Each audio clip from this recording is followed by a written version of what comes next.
Herman Melville's Moby Dick. Chapter 40. Midnight Forecastle. Harpooners and sailors. Foresail rises and discovers the watch standing, lounging, leaning, and lying in various attitudes, all singing in chorus. Farewell and adieu to you, Spanish ladies. Farewell and adieu to you, ladies of Spain. Our captain's command. First Nantucket sailor. Oh, boys, don't be sentimental. It's bad for the digestion. Take a tonic. Follow me.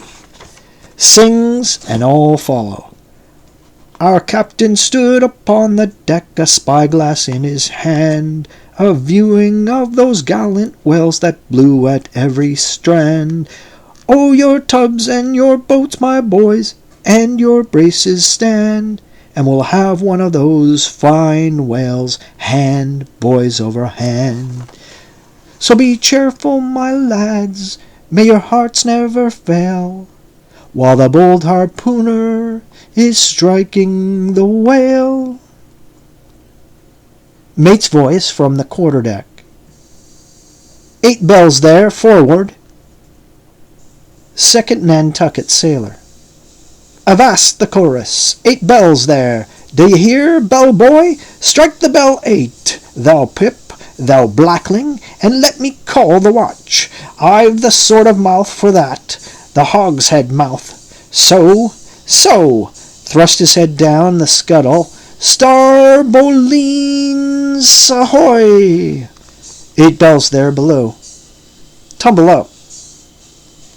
Dutch sailor.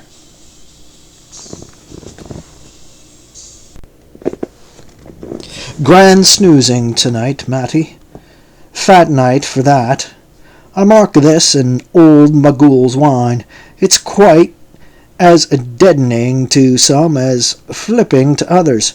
We sing, they sleep. I lie down there, like ground tear-butts. At 'em again. There, take this copper pump, and hail 'em through it. Tell 'em to avast dreaming of their lasses. Tell 'em it's the resurrection. They must kiss their last and come to judgment. That's the way, that's it. Thy throat ain't spoiled with eating Amsterdam butter. French sailor. Hist, boys. Let's have a jig or two before we ride to anchor in Blanket Bay. What say ye? There comes the other watch. Stand by, all legs. Peep, little peep. Hurrah with your tambourine. Pip. Sulky and sleepy. Don't know where it is. French sailor. Beat thy belly, then, and wag thy ears. Jig it, man, I say. Marry the word hurrah. Damn me, won't you dance? Form now Indian file, and gallop into double shuffle. Throw yourselves. Legs, legs. Iceland sailor. I don't like your floor, Matty. It's too springy for my taste. I'm used to ice floors. I'm sorry to throw cold water on the subject, but excuse me. Maltese sailor. Me too. Where's your girls? Who but a fool would take his left hand by his right and say to himself, how do you do? Partners. I must have partners. Sicilian sailor. Aye, girls and a grain, and I'll hop with ye. Yea, turn grasshopper. Long Island sailor. Well, ye sulkies, there's plenty more of us. Whole corn when you may say, aye. All legs go to harvest soon. Ah, here comes the music. Now for it. Azore sailor. ascending and pitching the tambourine up the scuttle. "Here you are, Pip, and there's the windlass bits. Up you mount. Now, boys!" The half of them dance to the tambourine. Some go below, some sleep or lie among the coils of rigging. Oaths aplenty. Azor sailor. Dancing. "Go it, Pip! Bang it, bellboy! Rig it, dig it, stig it, quig it, bellboy! Make fireflies, break the jinglers." Pip. "Jinglers, you say? There goes another. Dropped off.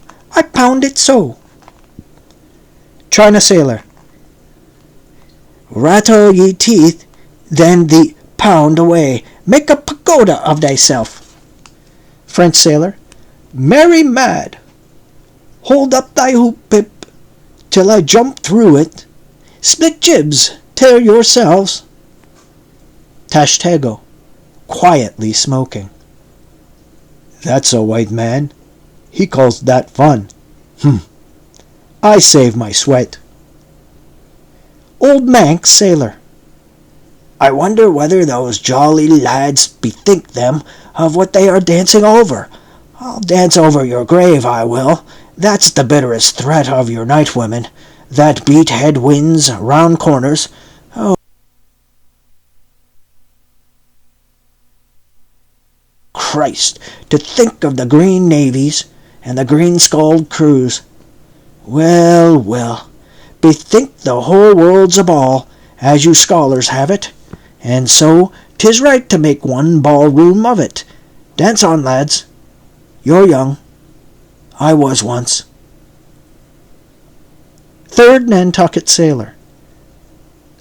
"Spell on! Whoo! This is worse than pulling after whales in a calm. Give us a whiff, Tush." They cease dancing and gather in clusters. Meantime, the sky darkens. The wind rises. Lascar sailor. "By Brahma, boys, it'll be does sail soon. The sky-born high-tide Ganges turn to wind. Thou showest thy black brow, Siva." Maltese sailor, reclining and shaking his cap. "It's the waves. The snowscaps turn to jigget now. They'll shake their tassels soon. How would all the waves were women, then I'd go down and chastity with them evermore. There's naught so sweet on earth, heaven may not match it, as those swift glances of warm, wild bosoms in the dance, when the over-arboring arms hide such ripe, bursting grapes." Sicilian sailor, reclining.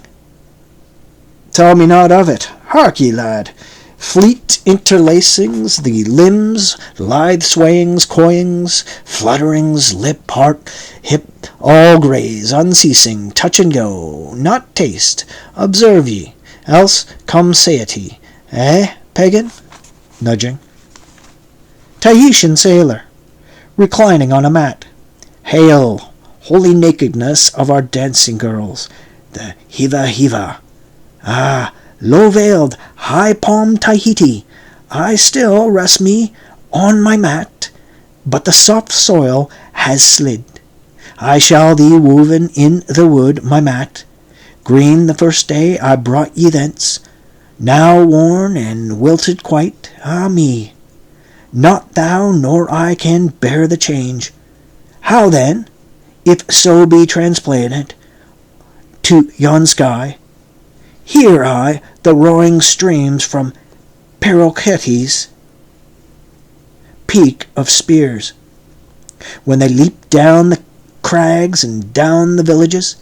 The blast, up spine and meet it, leaps to his feet." Portuguese sailor. "How the sea rolls, swashing against the side.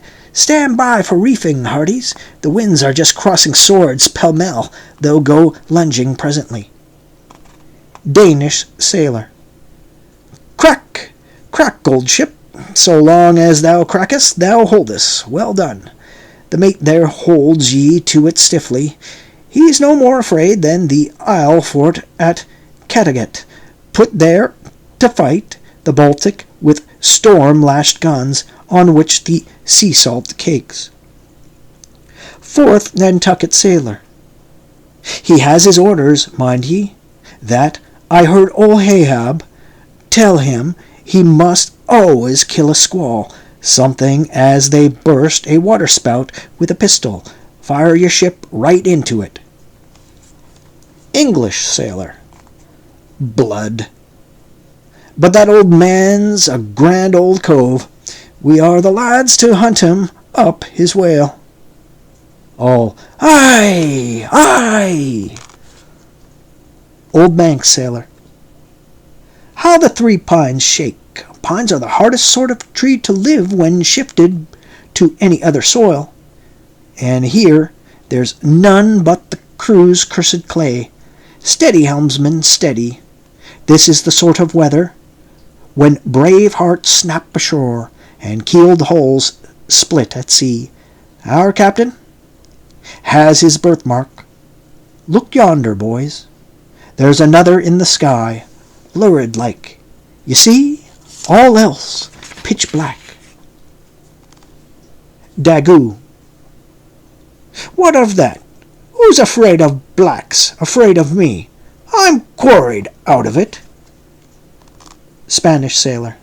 Aside. He wants to bully. The old grudge makes me touchy. Advancing. Aye, harpooner, thy race is the undeniable dark side of mankind. Devilish dark at that. No offence. Daggoo, grimly. None. St. Jago's sailor. That Spaniard's mad or drunk, but that can't be, or else in his one case or old Magul's fire waters are somewhat long in working. 5th Nantucket sailor. What's that I saw? Lightning? Yes. Spanish sailor. No. Daggoo showing his feet. No, Daggoo. Showing his teeth. Daggoo, springing. Swallow thine mannikin, white skin, white liver. Spanish sailor, meeting him. Knife thee heartily, big frame, small spirit. All. Arrow! Arow! Arow! Arow! Tashtego, with a whiff. Arow, alow, and a row aloft, gods and men, both brawlers.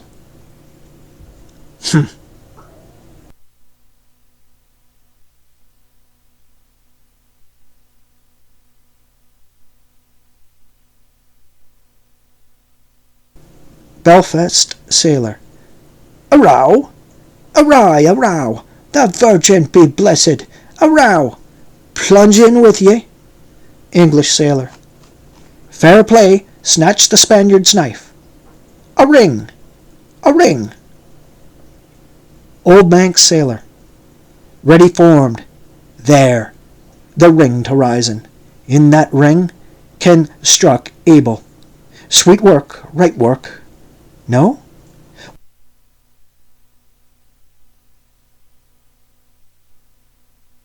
Then, goddess, madest thou the ring. Mate's voice from the quarter-deck. Hands by the halyards, in top-gallant sails. Stand by to reef topsails. All. The squall! The squall! Jump, my jollies! They scatter. Pip, shrinking under the windlass. Jollies! Lord help such jollies! Crish, crash, there goes the jibstay. Blang, wang, God! Duck lower, Pip! Here comes the royal yard. It's worse than being in the world woods the last day of the year. Would it go climbing after chestnuts now? But there they go, all cursing, and here I don't. Fine prospects of 'em. They're on the road to heaven. Hold on hard, Jiminy. What a squall! But those chaps, there are worse yet. They are the white squalls, they. White squalls? White whale. Sure, sure. Here have I heard all their chat just now, and the white whale, sure, sure, but spoken of once. And only this evening it makes me jingle all over like my tambourine. That anaconda of the old man swore, in to hunt him. O thou big white god, aloft there, somewhere in yon darkness, have mercy on this small black boy down here, preserve him from all men, and have no bowels to feel fear.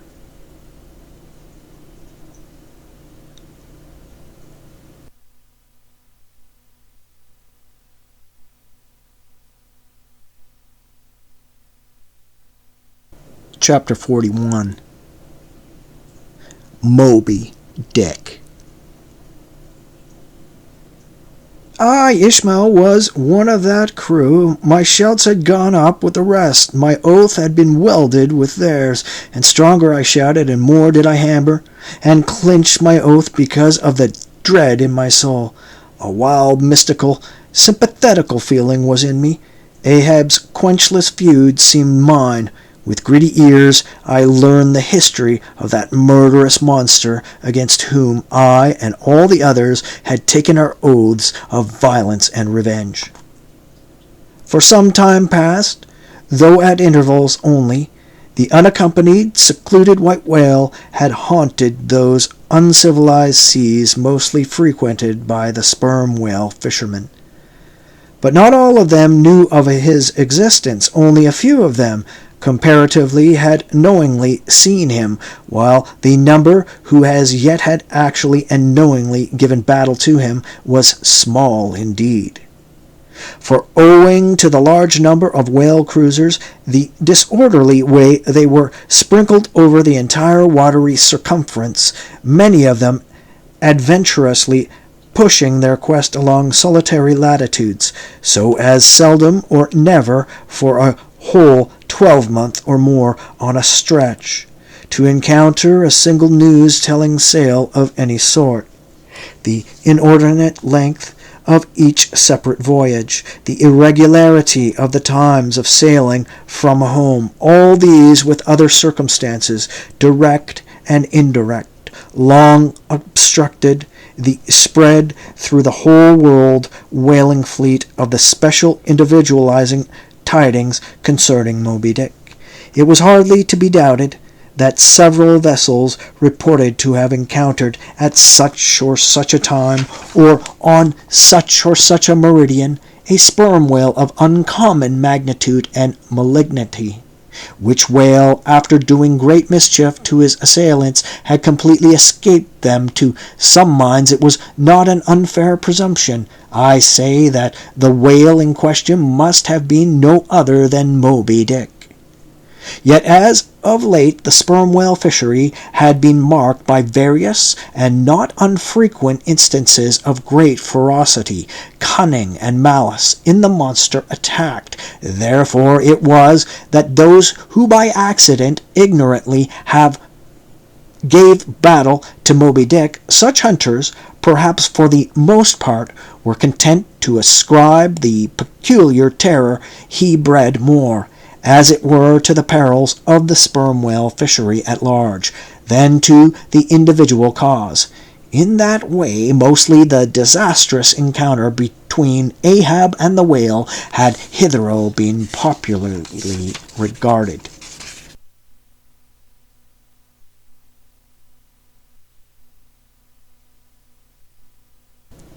And as for those who, previously hearing of the white whale, by chance caught sight of him in the beginning of the thing, they had every one of them almost as boldly and fearlessly lowered for him as for their other whale of that species.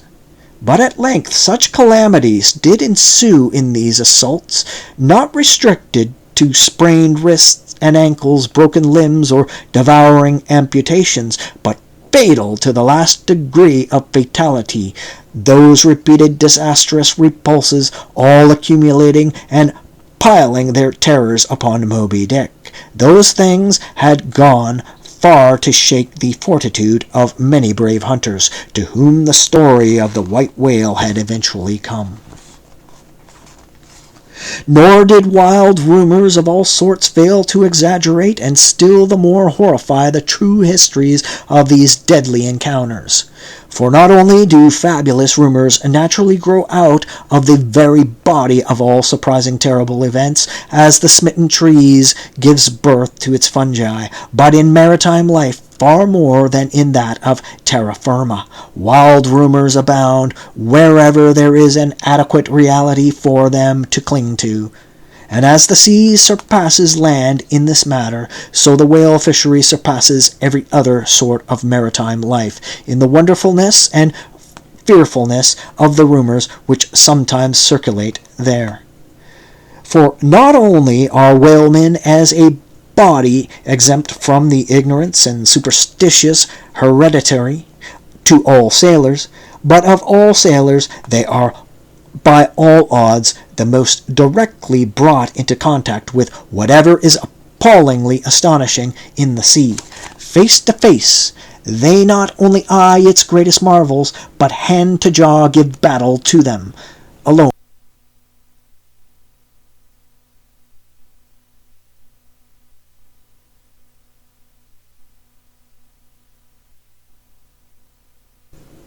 alone in such remotest waters, that though you sailed 1,000 miles and passed 1,000 shores, you would not come to any chiseled hearthstone or aught hospitable beneath that part of the sun in such latitudes and longitudes, pursuing to such a calling as he. Thus the whaleman is wrapped by influences all tending to make his fancy pregnant with many a mighty birth.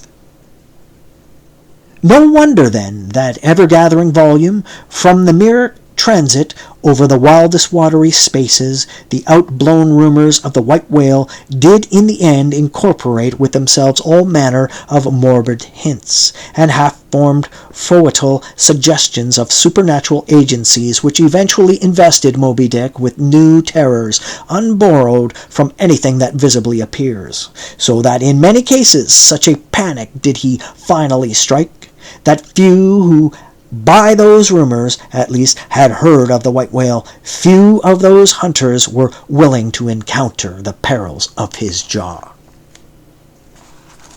But there were still other and more vital practical influences at work. Not even at the present day has the original prestige of the sperm whale, as fearfully distinguished from all other species of the Leviathan, died out of the minds of the whalemen as a body.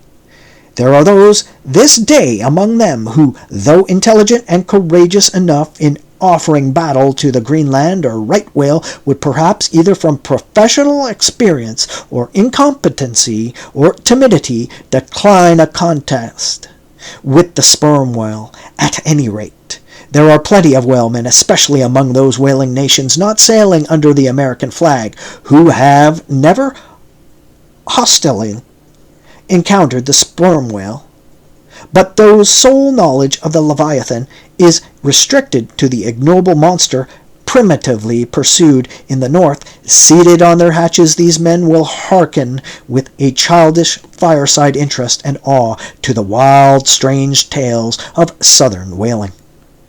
Nor is it the preeminent tremendousness of the great sperm whale anywhere more feelingly comprehended than on board of those prows which stem him. And as if the now tested reality of his might had in former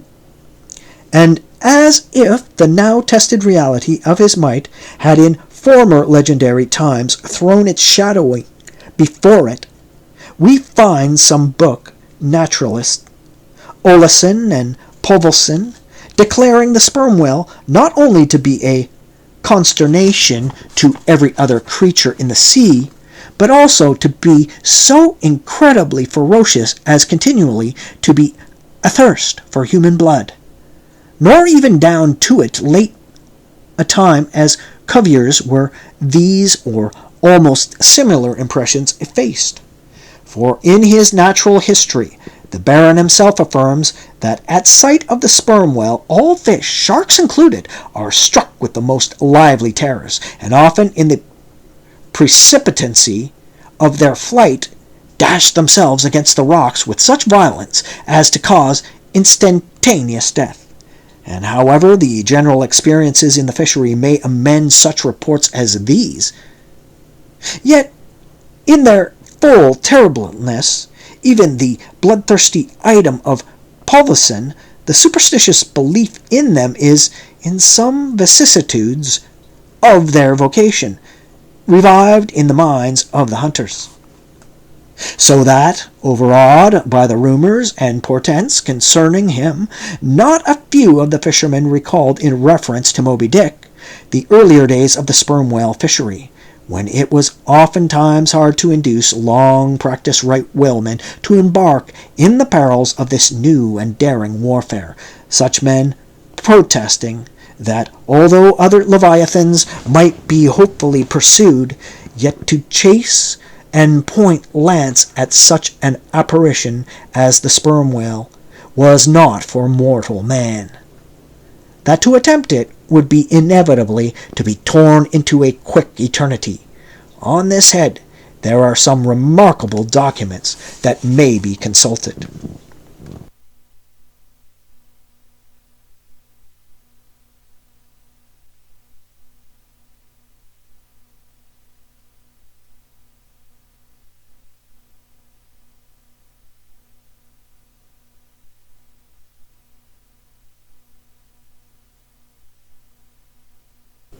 Nevertheless, some there were who even in the face of these things were ready to give chase to Moby Dick, and a still greater number who, chasing only to hear of him distantly and vaguely, without the specific details of any certain calamity, and without superstitious accompaniments, were sufficiently hardy not to flee from the battle it offered. One of the wild suggestions referred to as at last coming to be linked with the white whale in the minds of the superstitiously inclined was the unearthly conceit that Moby Dick was ubiquitous, that he had actually been encountered in opposite latitudes at one and the same instant of time. Nor credulous, as such minds have been, was this conceit altogether without some faint show of superstitious probability. For as the secrets of the currents in the seas have never yet been divulged, even to the most erudite research, so the hidden ways of the sperm whale, when beneath the surface, remain in great part unaccountable to his pursuers, and from time to time have originated the most curious and contradictory speculations regarding them, especially concerning the mystic modes whereby, after sounding to a great depth, he transports himself with such vast swiftness to the most widely distant points. It is a thing well known to both American and English whale ships, and as well a thing placed upon authoritative records years ago by Scoresby, that some whales have been captured far north in the Pacific, in whose bodies have been found the barbs of harpoons darted in the Greenland seas. Nor is it to be gainsaid that in some of these instances it has been declared that the interval of time between the two assaults could not have exceeded very many days. Hence, by inference, it has been believed by some whalemen that the North-West Passage, so long a problem to man, was never a problem to the whale, so that here, in the real living experience of living men, the prodigies related in old times of the inland Strelo mountain in Portugal, near whose top there was said to be a lake in which the wrecks of ships floated up to the surface, and that still more wonderful story of the Arethusa mountain near Syracuse, whose waters were believed to have come from the Holy Land by an underground passage. These fabulous narrations are almost fully equaled by the realities of the whalemen. Forced into familiarity, then, with such prodigies as these, and knowing that after repeated interpreted assaults the white whale had escaped alive, it cannot be much matter of surprise that some whalemen should go still further in their superstitions, declaring Moby Dick not only ubiquitous but immortal, for immortality is but ubiquity in time, and that though groves of spears should be planted in his flanks, he would still swim away unharmed, or if indeed he should ever be made to spout thick blood, such a sight would be but a ghastly deception. For again, in unensanguined billows, hundreds of leagues away, his unsullied jet would once more be seen.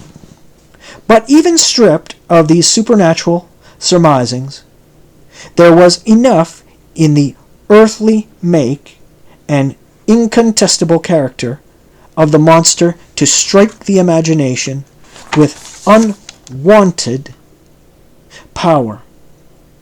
For it was not so much his uncommon bulk that so much distinguished him from other sperm whales, but as was elsewhere thrown out, a peculiar snow-white wrinkled forehead and a high pyramidical white hump. These were his prominent features, the tokens whereby, even in the limitless, uncharted seas, he revealed his identity at a long distance to those who knew him.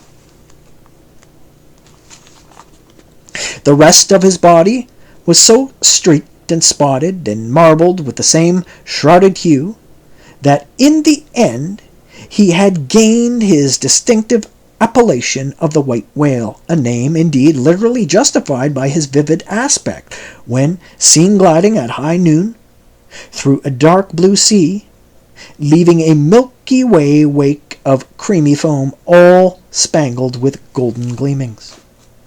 Nor was it his unwonted magnitude, nor his remarkable hue, nor yet his deformed lower jaw that so much invested the whale with natural color as that unexampled intelligent malignity which, according to specific accounts, he had over and over again evinced in his assaults.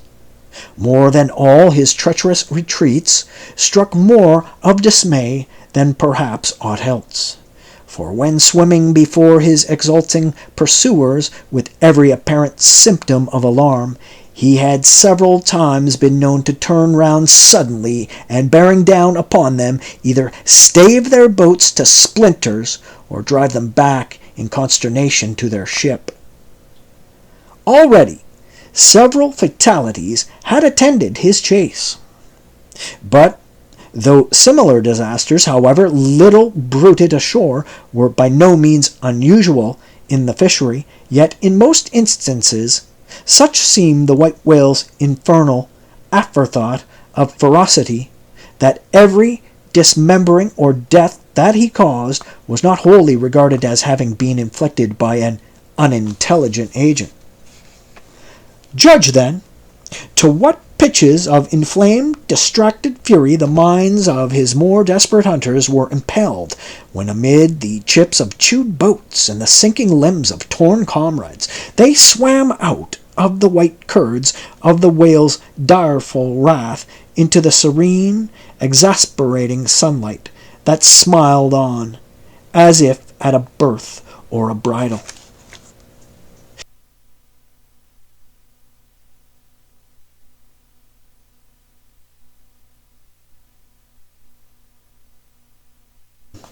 His 3 boats stove around him, and oars and men both whirling in the eddies. One captain, seizing the line-knife from his broken prow, had dashed at the whale, as an Arkansas duelist at his foe, blindly seeking with a 6-inch blade to reach the fathom-deep life of the whale. That captain was Ahab. And then it was that suddenly sweeping his sickle-shaped lower jaw beneath him, Moby Dick had reaped away Ahab's leg, as a mower a blade of grass in the field. No turbaned Turk, no hired Venetian or Malay could have smote him with more seeming malice. Small reason was there to doubt, then, that ever since that almost fatal encounter, Ahab had cherished a wild vindictiveness against the whale, all the more fell for that in his frantic morbidness he at last came to identify with him, not only all his bodily woes, but all his intellectual and spiritual exasperations.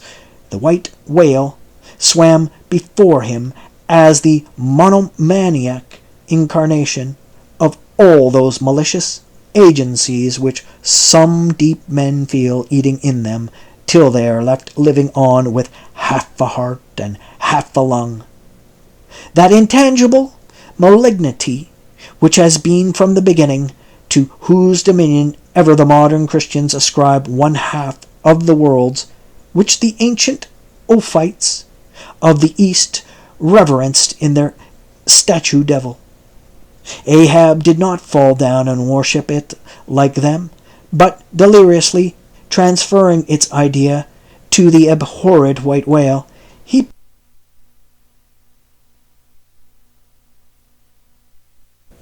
pitted himself all mutilated against it. All the most maddens and torments, all that stirs up the lees of things, all truth with malice in it, all that cracks the sinews and cakes the brain, all the subtle demonisms of a life fide.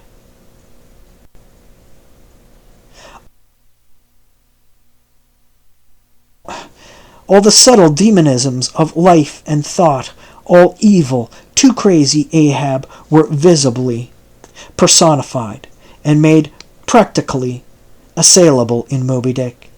He piled upon the whale's white hump the sum of all the general rage and hate felt by his whole race from Adam down, and then, as if his chest had been a mortar, he burst his hot heart's shell upon it. It is not probable that this monomania in him took its instant rise at the precise time of his bodily dismemberment. Then in darting at the monster, knife in hand, he had but given loose to a sudden passionate corporal animosity, and then he received the stroke that tore him. He probably but felt the agonizing bodily laceration, but nothing more. Yet when by this collision forced to turn towards home, and for long months of days and weeks Ahab and Anguish lay stretched together in one hammock, rounding in midwinter that dreary, howling Patagonian cape, then it was that his torn body and gashed soul bled into one another, and so interfusing made him mad. That it was only then, on the homeward voyage, after the encounter, that the final monomania seized him, seems all but certain from the fact that, at intervals during the passage, he was a raving lunatic, and though unlimbed of a leg, yet such vital strength yet lurked in his Egyptian chest, and was moreover intensified by his delirium, that his mates were forced to lace him fast, even there, as he sailed raving in his hammock. In a straitjacket, he swung to the mad rockings of the gales, and when running into more sufferable latitudes, the ship, with mild stun sail spread, floated across the tranquil tropics, and to all appearances the old man's delirium seemed left behind him with the Cape Horn swells, and he came forth from the dark den into the blessed light and air. Even then, when he bore that form, collected front, however pale, and issued his calm orders once again. And his mates, thank God, the direful madness was now gone. Even then, Ahab, in his hidden self, raved on. Human madness is oftentimes a cunning and most feline thing. When you think it fled, it may have but become transfigured into some still subtler form. Ahab's full lunacy subsided not, but deepeningly contracted, like the unabated Hudson, when that noble Northman flows narrowly, but unfathomably, through the Highland gorge. But, as in his narrow-flowing monomania, not one jot of Ahab's broad madness had been left behind, so in the broad madness not one jot of his great natural intellect had perished. That before living agent now became the living instrument, if such a furious trope may stand.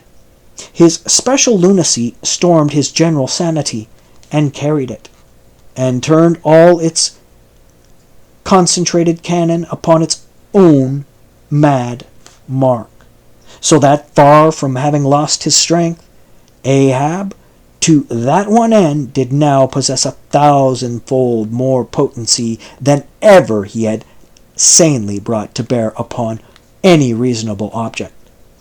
This is much, yet Ahab's larger, darker, deeper part in remains unhinted, but vain to popularize profundities, and all truth is profound, winding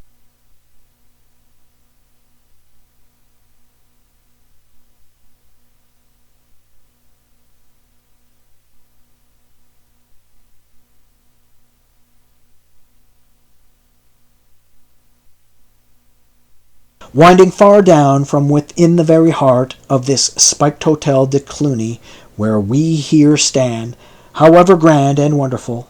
Now quit it, and take your way, ye nobler, sadder souls, to those vast Roman halls of Thermes, where, far beneath the fantastic towers of man's upper earth, his root of grandeur, his whole awful essence, sits in bearded state, an antique buried beneath antiquities, and throned on torsos.